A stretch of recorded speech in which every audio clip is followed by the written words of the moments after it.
I've always been interested in children. I came from a big family. We took in children together for about maybe 5 or 6 years. Kids would come to us, and then finally we decided, well, maybe we should get involved with a foster care system and, you know, help more children, because kids were coming and going to school with us, and a little boy came at 10 and stayed with us. So it was something that we were very good at. We loved the big family. I came from a broken family, multiple placements, mainly just within family, aunts, uncles, and always wanted to help others where I thought I never was helped. We weren't in the foster care system. We were just bounced from family to family. Whoever wanted a Social Security check that moment is where we lived. And there was 5 of us, so we went in all different directions. We're not close. We're all separate. And we thought we could make a difference in another child's life. We have 18 that are ours.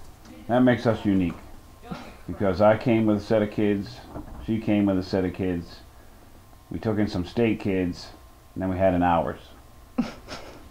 So we blended the blended family. We blended family right off the start. And we've probably done about 32. We've done a lot of bridge work. A lot of children come in and we teach them how to be in a family, and then they go on to adoption. So that's a pretty fun thing to do, a very positive thing. Every child's different. Amen. And we've learned that you have to love them even through the hard stuff. They're going to try everything they can to push you away. It doesn't matter how much you love them, how much you try to care for them, they're still going to push. We've learned a lot of different strategies to parent with, and one of them is, one's a good guy and one's a bad guy. It's that old good cop, bad cop deal. So sometimes it's me and sometimes it's him. I teach Pride with through HopeTree with Shannon, and I tell the people coming in that this is a different language of raising your children, your own biological children. It's just a different language, so it's all new.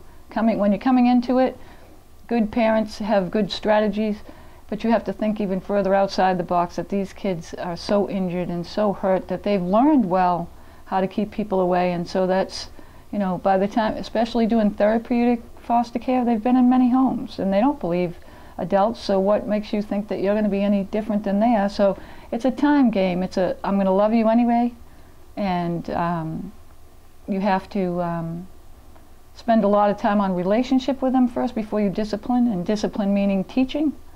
And every one of the children, we have touched them in one way or another. Some children we've met that really didn't want to live in families, and they went on to group homes, and then were very successful, but knew somebody was behind them and cared about them enough to get them where they thought they needed to be. I was from many broken homes. She had a big family, but she had never seen any of the broken home stuff.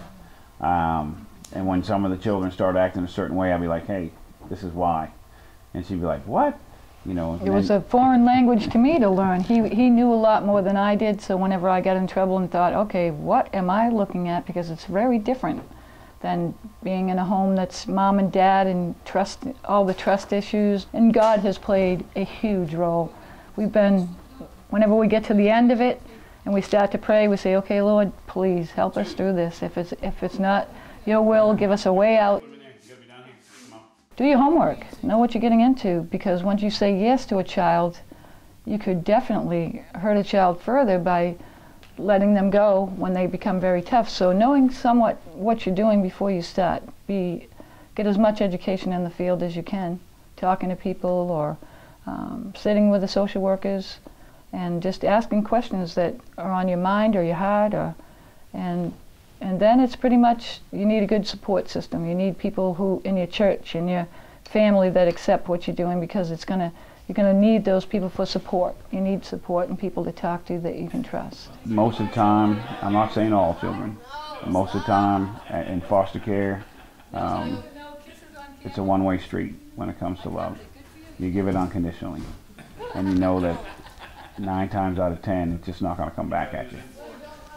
You have to be able to accept the fact that your parenting skills sometimes don't meet up to your expectations with the children.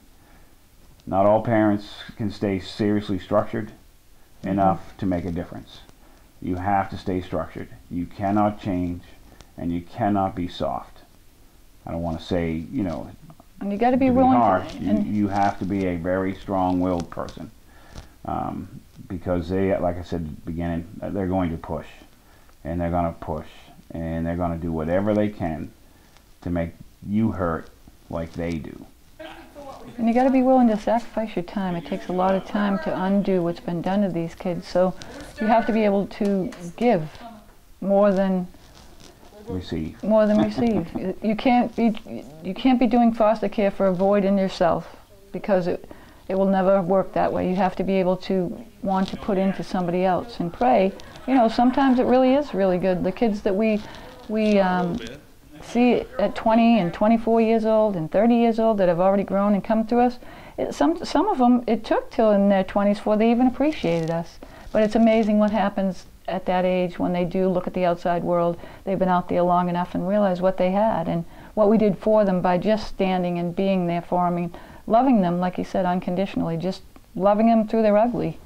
You know, when they're ugly, when they don't want to be loved. We've taught many kids that you need 5 hugs a day to survive. The kids that were untouchable. This little boy that we're about to adopt now, one thing they said is he doesn't talk and he won't let you touch him. So we were okay with that, but it's different now. Within 6 months it's different, so it's a wonderful thing to watch them blossom into the people that they could be.